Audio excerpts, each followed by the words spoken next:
Married couples who sleep in separate rooms, why do you do this? My parents do this.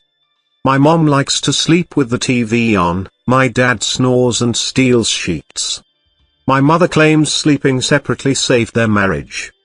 Sounds like me and my husband, except my husband doesn't steal the sheets.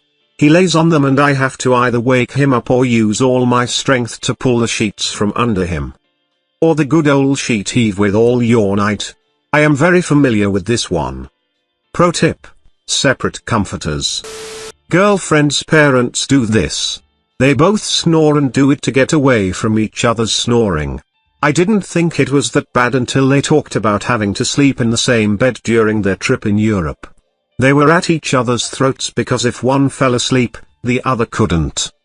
Had a roommate in a hotel that snored so loud we would drag him sleeping into the bathroom and close the door. He seriously sounded like a snoring cartoon.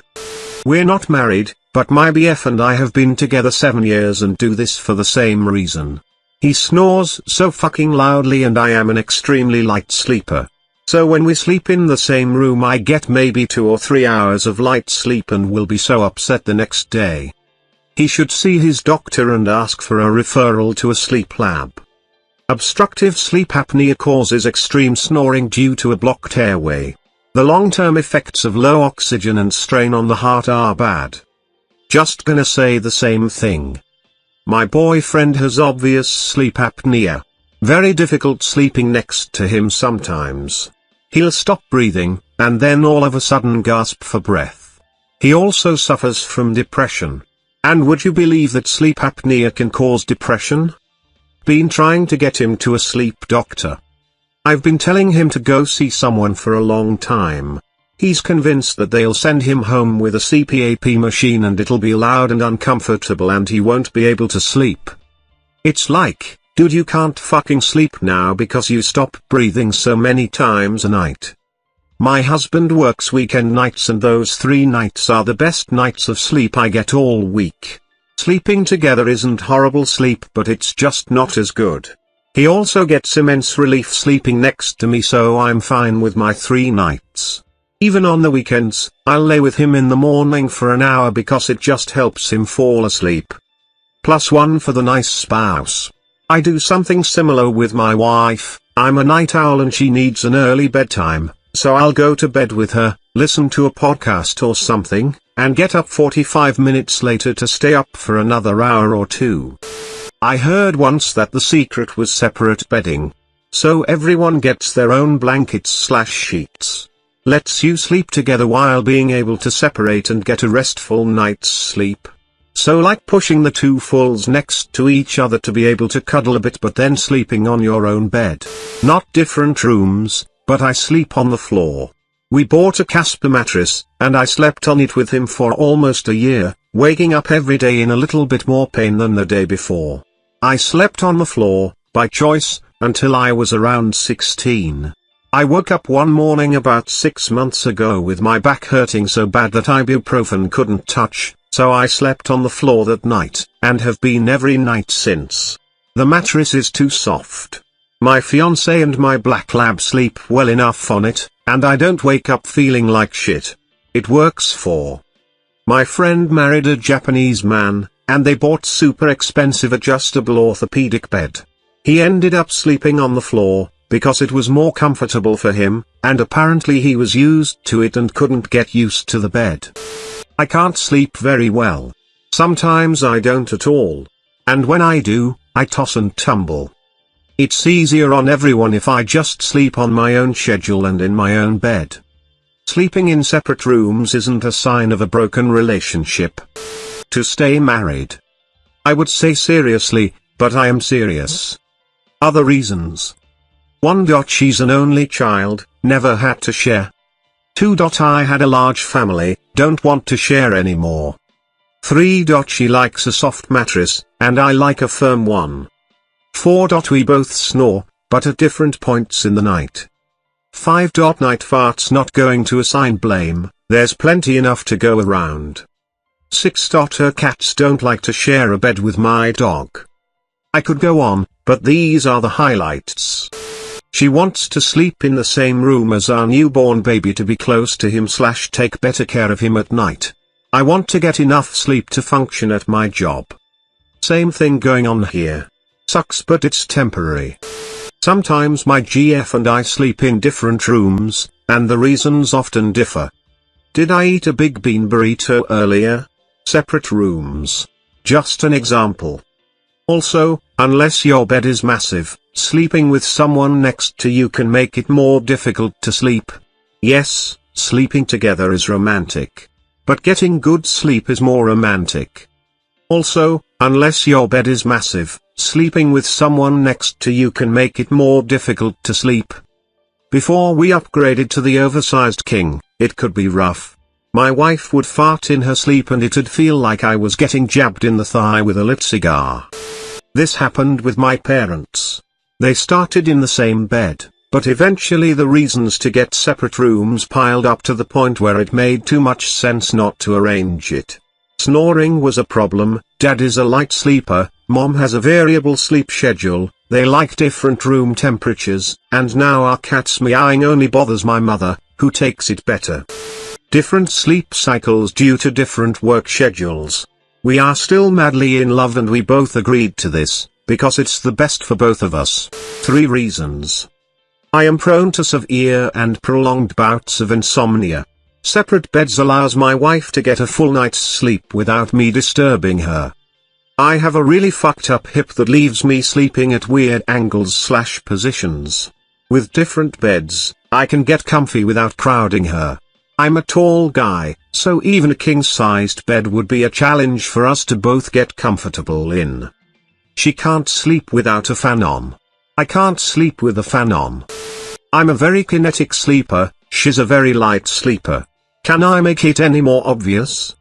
He tossed and turned, she would just lay. What more can I say? He was a jumpy boy. She said see you later boy. He just moved too much for her. She liked to sleep in place. He was all over the place. She only wanted to sleep in peace. Friends of mine do this. She doesn't like him and feels he's a terrible husband and father. He won't divorce her because it'll cost him his standing in the church, which is the only level of social prestige he has. He's verbally abusive and initially she did it as a wake-up call to encourage him to nicen up. It's going on its 4th year. So what that it will change his status in the church. He's a shit person. So why can't she just divorce him? I snore, she snores. She also puts her arms across my face which wakes me up and makes me irritated. My parents do this every so often because my dad snores but usually my mum manages by just falling asleep first. COMFORT. Snuggles are nice but man do I love having a big fat king-sized gel mattress to my damn self. We've never really shared a bed because he was on midnights forever and when he moved to day shift I just hated having him in bed at night. Plus when he creeps in for booty, it's like we're teenagers again sneaking around. My buddy is basically married and they have this arrangement. Basically they say they aren't one person just because they're dating. They don't want to be the couple who merges into one entity. They are 2 separate adults and adults have their own rooms. They're 2 of the most capable and competent people I've ever met in my life. They have their shit figured out. They are the reason I no longer view 2 separate rooms as a sign of a dysfunctional relationship. If anything they make me think most relationships would benefit from their let's not do literally everything together mentality. When my now husband, of 10 years, first moved in with me, when we were dating, I just bought a 3-bedroom house. We decided to have our own bedrooms.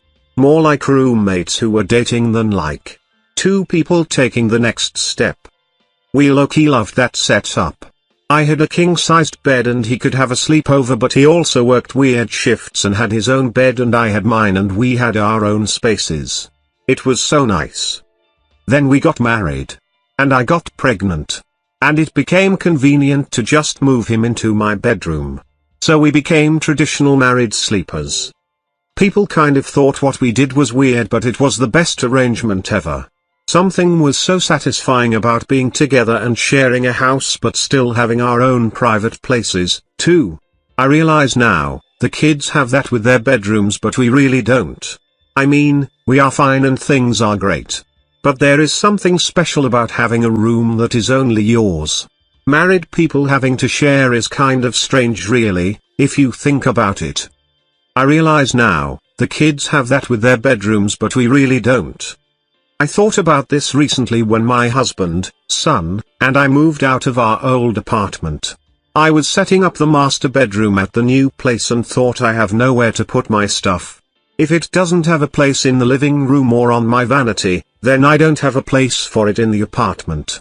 My son has his own room and a huge closet all to himself and a desk with plenty of drawers and a work table and his own bookcase.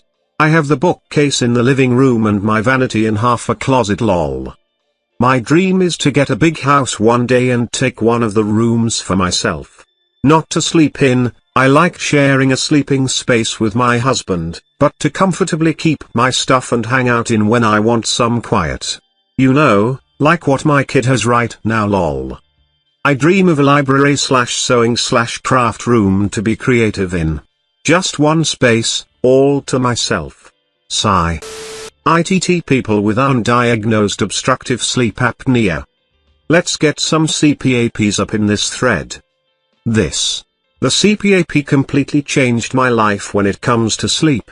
A little white noise from the machine and no more snoring that woke myself and my spouse.